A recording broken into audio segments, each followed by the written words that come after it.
Bismillahirrahmanirrahim.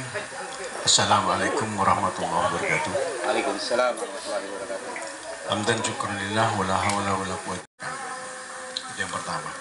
Kemudian yang kedua, kami mohon saran dan beberapa masukannya bahwa kita tidak boleh terlena dengan kondisi pandemi ya. Apa-apa yang menjadi korban ya COVID ini menjadi kambing hitam ya, kambing hitamkan COVID dalam kondisi yang serba kurang katanya, yang serba tidak bisa kita rencanakan, yang serba kita tidak bisa laksanakan.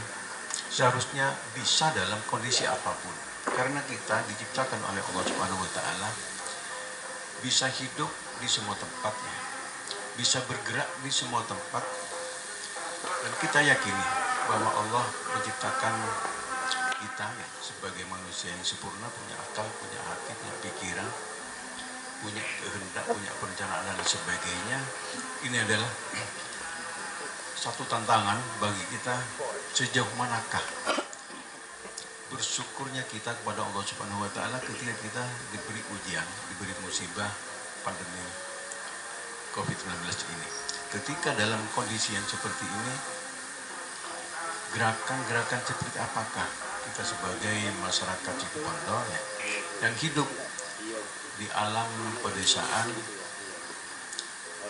sehingga potensi-potensi yang ada di alam pedesaan ini bisa kita maksimalkan ya, untuk menunjang beberapa kebutuhan, untuk menunjang beberapa kekurangan-kekurangan dalam kondisi pandemi COVID-19 ini. Kami yakin kedepannya kami juga akan undang beberapa teman-teman komunitas yang lainnya, sehingga kehadiran teman-teman komunitas ini akan memberikan warna baru, akan memberikan sesuatu arah yang mungkin akan lebih jelas lagi ya. Nantinya kita harus seperti apa ke depannya. Mungkin ini yang bisa kami sampaikan. Terima kasih semuanya. Mohon maaf, memang kami sengaja tidak kami sebutkan satu persatu ya. Punya gelu, mau dicelok kakap itu ya. Yang jelas terima kasih semuanya. Satu malam, 2 malam yang akan datang ya. Ayo kita bergotong royong ya.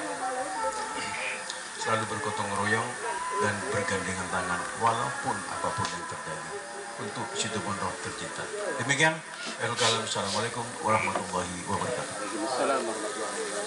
Waalaikumsalam warahmatullahi wabarakatuh. Terima kasih buat Kepala Desa. Dan untuk selanjutnya di diskusi ini dimohon kepada Bapak Saudara Jeffrey, karena kami di pengelola wisata dan juga pemerintah Desa Ulian ingin memang butuh orang-orang seni seperti kalian, yang mana di diskusi tadi sore saja Mas Jeffrey, Bapak Yudis ini sangat membutuhkan tenaga ahli, katakanlah bagian seni itu untuk membuat katakanlah ada spot selfie atau lainnya yang sekiranya mempercantik di kegiatan di wisata KK26 ini. Dan juga mungkin Pak Kades tadi menyinggung tentang sekolah lapang. Mungkin teman-teman dari Mas Musafir bisa memberi arahan terkait di kegiatan sekolah lapang atau dan lain-lainnya. Kami persilahkan kepada Mas Jeffrey untuk memimpin diskusi ini. Kami persilakan. Santai.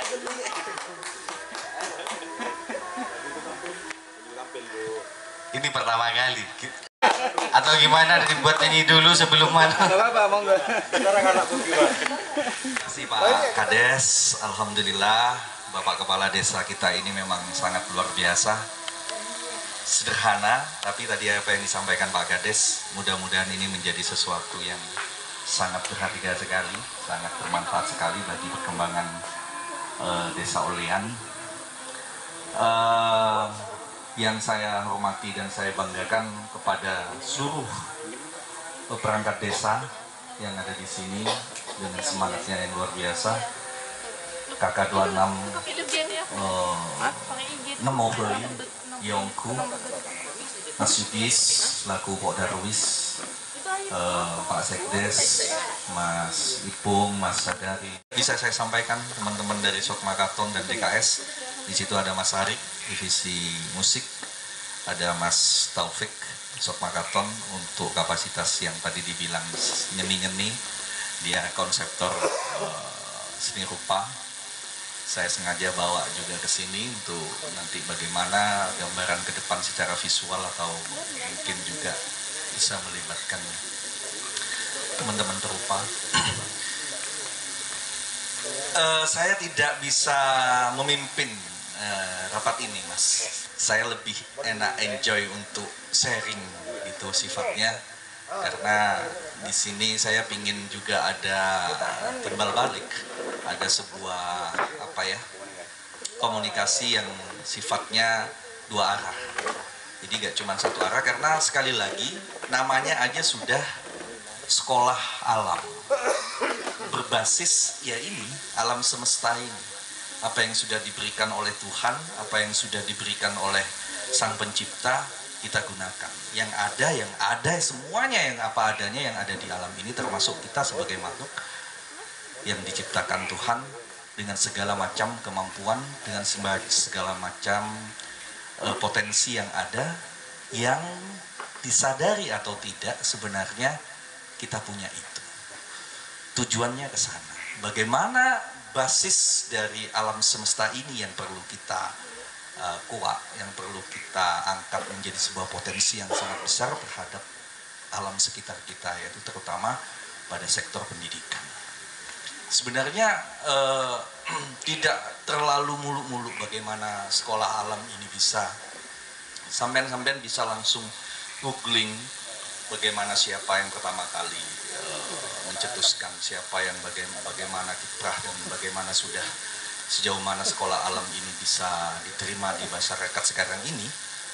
Tapi yang terpenting adalah bagaimana sekolah alam ini sebenarnya sudah dicanangkan oleh Olean ketika Olean sudah punya label inklusi. Ini luar biasa. Inklusi itu kita tahu, saya sambil nyantai. Inklusi itu kan semuanya. Ya alam ini semuanya. Tidak ada dikatori dan kapasitas yang harus dibeda-bedakan, yang harus ada sekat-sekat pada posisi-posisi, pada masing-masing potensi. Bagaimana inklusi itu bisa diterima dari, untuk, dan oleh semuanya.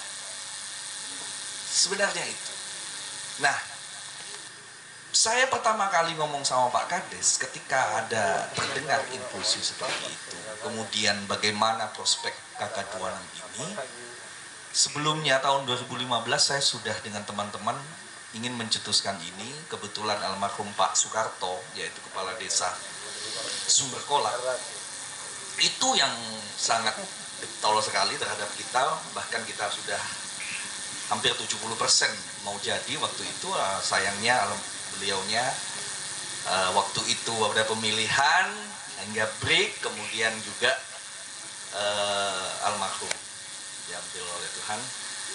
Jadi kita nggak sampai sejauh yang kita pikirkan. Nah sekarang ketika kami 2017 bersama-sama membangun bagaimana KK26 ini, kok saya rasan-rasan sama Pak Tinggi bagaimana sekolah alam itu bisa diwujudkan di Olean ini. Nah, seperti halnya konsep dari berbasis alam semesta, apa yang kita punya ini, saya pikir potensi dari semua yang ada di sini itu yang akan dimaksimalkan, Pak Tinggi. Bagaimana Olean punya apa dan apa, itu yang akan kita turunkan kepada semuanya. Terutama karena di sini memang kita masih di Indonesia, skup Indonesia ini memang sekolah alam yang basisnya memang kelas 2 dalam tanda kutip. Ini dipergunakannya pun juga sama anak-anak berkebutuhan khusus, sama anak-anak yang lepas sekolah, yang tidak sekolah, sama anak-anak yang kapasitasnya kurang mampu, sama anak-anak yang notabene-nya tidak mengecap pada porsi yang katanya dunia pendidikan formal seperti halnya di negeri. Nah, tetapi kita wujudkan sebuah mimpi besar kita, bagaimana konsep dari sekolah alam ini menjadi sesuatu yang reguler, sesuatu yang artinya sangat sudah tidak didikotomi lagi menjadi kelas kedua. Artinya memang tujuannya ke sana. Bagaimana Finlandia dengan kapasitas pendidikan yang sudah seperti itu? Kalau kita barometernya ke Amerika, ternyata memang kapasitas pendidikan nomor 1, number 1 di dunia ini, yang kapasitasnya memang sangat luar biasa, kita akui bersama, itu Finlandia. Bagaimana Finlandia dengan segala macam program kurikulumnya basisnya sudah basis inklusi. Jadi ini cita-cita yang memang sudah menurut saya pribadi, penilaian saya pribadi, di Olean ini sudah ada. Tinggal bagaimana nanti meramu menjadi sesuatu yang formalistik gitu ya, dalam tanda kutip, tapi gimana ya, tanda kutip, bukan formalistik dengan kapasitas yang memang sangat perlu dikaji secara nasional, tapi bagaimana ini dikaji bersama-sama dengan kepentingan bersama-sama gitu. Saya perlu diskusi, sekali lagi perlu diskusi kepada anda semua yang ada di sini, perlu banyak sharing tentang, saya yakin bapak-bapak semua yang hadir di sini sudah paham betul bagaimana sekolah alam gitu kan ya. Jadi kalau memang kita serius untuk menciptakan sekolah alam di Olean ya, kita perlu satu sebenarnya. Bagaimana niat ini sama, satu frekuensi ya, satu server. Bagaimana kita nggak cuma sekedar Pak Kades saja, tapi semua elemen, karena ini sekali lagi inklusi, semua elemen harus satu frekuensi. Tidak ada hal yang berhubungan dengan teknis apapun nanti ke depan. Ketika kita sudah punya niat sama, kita punya frekuensi yang sama, semuanya nanti ke depan pasti akan bisa teratasi. Yang jelas konsep kita sekali lagi telah saya sampaikan tadi seperti itu. Begitu. Saya perlu sharing bagaimana pendapat anda semua di sini, sejauh mana kita punya satu server yang sama ini, biar bisa nanti nyaman. Artinya apa yang sudah anda punya dan kami punya bisa bikin gatok gitu ya, bisa bikin sama. Lingkungan sekitar Olean, terutama di Gagah 26 ini, punya potensi yang sangat besar sekali untuk mendukung sekolah alam ini. Adanya alam yang sangat luar biasa, adanya struktur mitologi yang kapasitasnya seperti itu, kemudian ditunjang dengan kegiatan-kegiatan pemudanya yang seperti ini, kemudian ditunjang dari stakeholder seperti Pak Kades dan perangkatnya yang seperti ini, itu sudah luar biasa. Kita cuma tinggal nyetel bareng satu frekuensi, pasti akan tayang bagaimana sekolah ini bisa berkibar. Secara teknis saya tidak bisa menjabarkan karena saya nggak bawa saya nggak tahu akan seperti ini Pak Kades. Saya pikir detail gitu ya. Saya sudah menyiapkan secara teknis bagaimana nanti kita ke depan secara kurikulum, rocket dan apapun yang berhubungan dengan sekolah alam secara teknik. Cuman saya tidak bisa paparkan sekarang karena memang kami belum siap untuk ini gitu. Dan saya nggak tahu akan seperti ini. Maka dari itu saya pingin ada flashback dari Anda semuanya, ada hal yang pingin saya juga tahu dari Anda semuanya. Nanti kayak apa dan bagaimananya biar kita itu sama gitu ya. Nah di sini ada Mas Musafir tadi yang sudah disampaikan sama Pak Tinggi ya. Ada hal yang berhubungan. Satu kemungkinan terbesar dari sekolah alam ini, bagaimana kebebasan seorang siswa dalam arti kata kita peserta didik menjadi hal yang sangat penting, yaitu kebebasan dalam berekspresi, kebebasan dalam mewujudkan apa yang dia punya, apa yang dia miliki. Karena potensi setiap orang berbeda, maka segala sesuatunya kita harus perlu menghargai itu. Ini yang terpenting. Ada 3 aspek dalam sekolah alam, secara garis besar saja. Yang pertama adalah sikap, akhlak. Bagaimana sekolah alam basicnya bermula pada ekspresi seperti itu. Tinggi ilmu seseorang tidak akan menjamin ketika akhlak seseorang nol, tidak ada. Ya, peradaban punya nilai, seseorang itu dilihat dari akhlak. Kemudian yang kedua adalah ilmu pengetahuan.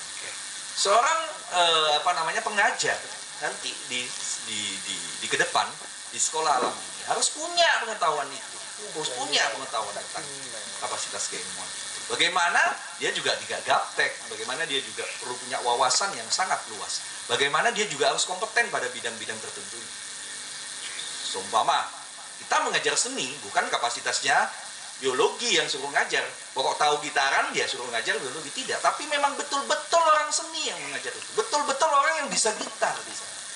Jadi istilahnya di sini bukan dongeng lagi. Kebanyakan yang ada di sekitar kita, apalagi saya mulai mengajar mulai tahun 2004, datang dari Situbondo dulu, saya ingat sekali. Saya itu bisa ngajar 4 sekolah. Bagaimana seni di sini nggak ada. Guru yang kapasitasnya S1 pendidikan seni itu udah ada.